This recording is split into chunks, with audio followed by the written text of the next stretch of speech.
scientists have cataloged approximately 8.7 million species of life on Earth. That sounds like a complete inventory. It sounds like we have a fairly comprehensive picture of what lives on this planet. But here is the number that almost nobody talks about. Of all the microbial life estimated to exist on Earth, meaning the bacteria, archaea, and other microscopic organisms that constitute the vast majority of living things on this planet, by both number and biomass, we have managed to grow and study in a laboratory approximately 1%. 1%. The other 99% exists in environments so extreme, or in forms so unlike what our culture techniques are designed to detect, that we have confirmed its presence only through indirect chemical signatures, through fragments of genetic material found in environmental samples, through the traces it leaves in the chemistry of its surroundings. The overwhelming majority of life on this planet remains and against that backdrop of radical biological incompleteness, a serious and peer-reviewed scientific hypothesis has been proposed by researchers at institutions including Arizona State University, the University of Colorado, and NASA. The hypothesis says that somewhere inside that 99%, somewhere in the vast microbial wilderness we have barely begun to explore, there may be organisms that do not belong to the tree of life we know. Organisms that descended from a completely separate origin of life. Life that is, in the most precise scientific sense of the word, alien. Not alien in the sense of coming from another planet.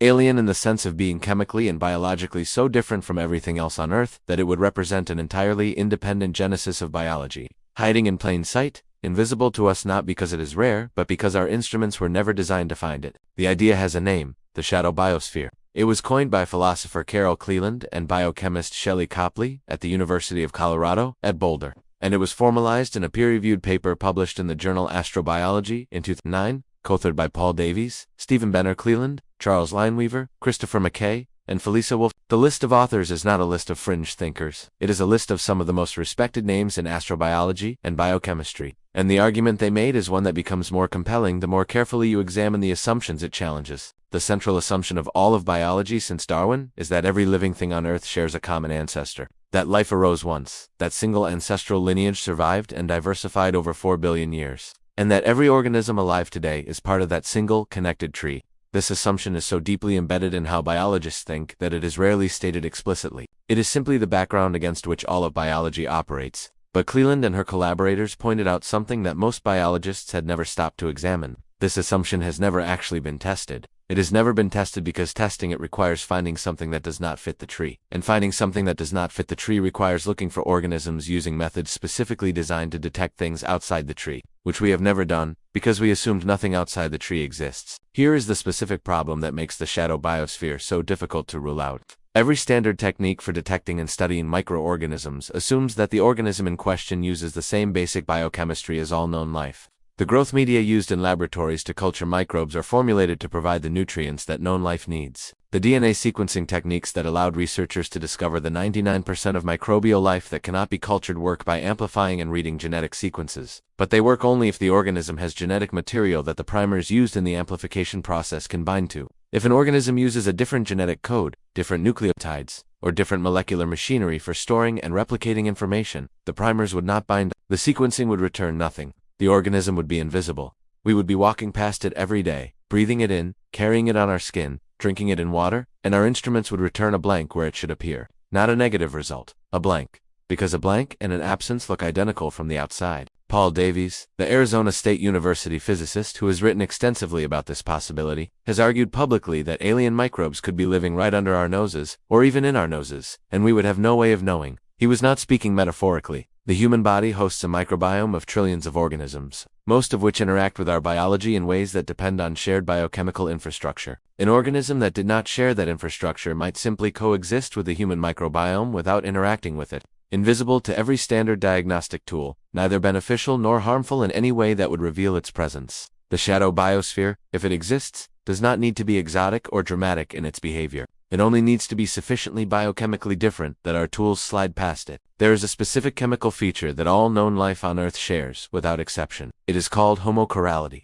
Organic molecules can exist in two mirror image forms, called left-handed and right-handed, which are chemically identical in most respects, but which rotate polarized light in opposite directions. Life on Earth. Every single organism in the known tree of life uses exclusively left-handed amino acids to build proteins and exclusively right-handed sugars to build DNA and RNA. Why life settled on this specific chirality rather than the opposite is one of the unsolved problems in origin of life research. but the important point is that it did. All known life is left-handed, and this provides a specific, testable prediction for what shadow biosphere life would look like if it existed. If life originated independently a second time on Earth, there is no reason why it would have settled on the same chirality. It might use right-handed amino acids and left-handed sugars. Mirror life, biochemically identical in every other respect to known life, but with the chirality of every molecule reversed. In 2025, researchers at MIT published work on exactly this possibility. In a project that the scientific community has been watching with unusual attention, the team, led by biologist Kate Adamala and physicist Sheriff Manzi, engineered what they called nanocells, simplified artificial cell-like structures, using right-handed amino acids and left-handed sugars. The explicit stated goal of the project was to understand whether mirror life could function, and whether it could replicate. The results were sobering in a specific way. The team found that mirror life, if it existed, and if it used mirror image versions of cellular machinery, could in principle replicate and metabolize. It could, theoretically, function as life. But they also identified what they described as a biosafety concern, so significant that they voluntarily slowed the pace of the research. Mirror life, if it could replicate, would be completely resistant to every known antibiotic, antifungal, and antiviral compound, because every one of those compounds works by fitting into a specific molecular structure in known life. And mirror life's molecular structures would be mirror images that the drugs could not fit. It would also be invisible to the human immune system, because the immune system recognizes pathogens through their surface molecules, and mirror image surface molecules would not trigger recognition. The team published a warning letter signed by dozens of researchers recommending strict oversight of any further research in this direction. The existence of mirror life in the environment, if the shadow biosphere hypothesis were correct, would represent a form of life against which every biological defense humanity has developed would be completely ineffective. Then there is the subsurface. The review paper published in December of 2025 in the journal Microbial Biotechnology, specifically addressing subsurface life on Earth as a model for extraterrestrial environments,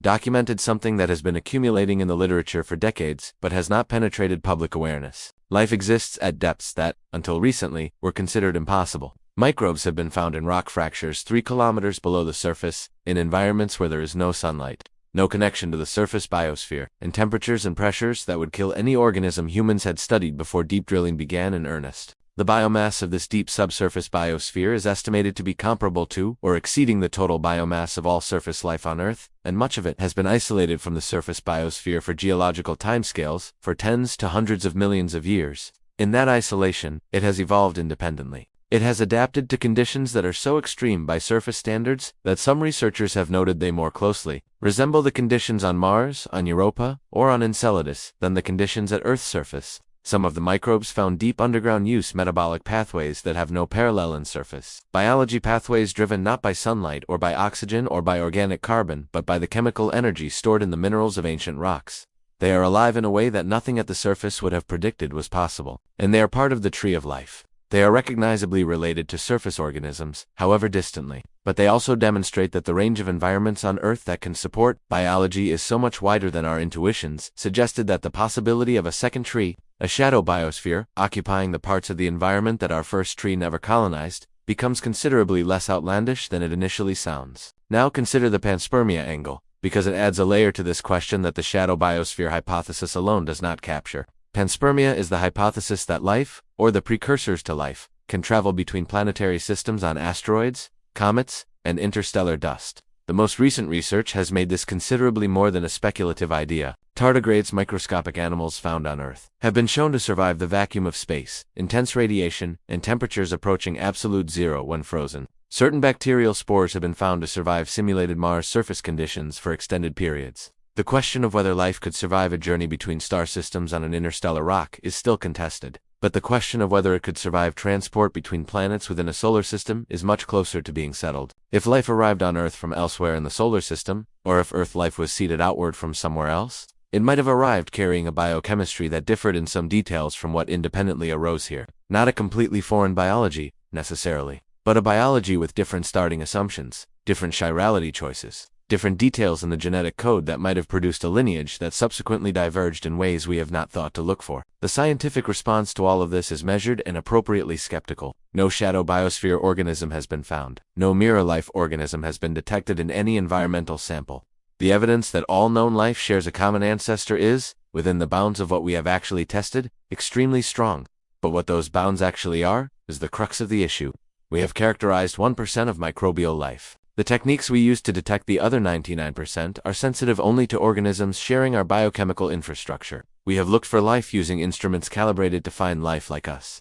The shadow biosphere hypothesis does not require evidence that it exists. It requires acknowledgement that the absence of evidence is not evidence of absence when the detection methods were never designed to find what might be there. Carol Cleland's argument is ultimately a philosophical one about scientific method. You cannot confirm that all life on Earth descended from a single origin until you have searched for organisms that did not descend from that origin, using methods capable of finding them. That search has not yet been conducted. The technology to conduct it, to survey environmental samples for molecular signatures that fall outside every known biochemical framework, is only now reaching the point where it might be possible. And until that search is done, the question of whether something alien is already living on this planet, in the soil beneath your feet, in the water you drink, in the deep rock miles below the surface, quietly metabolizing in ways our instruments cannot see, is not answered. It is simply not yet asked in the right way.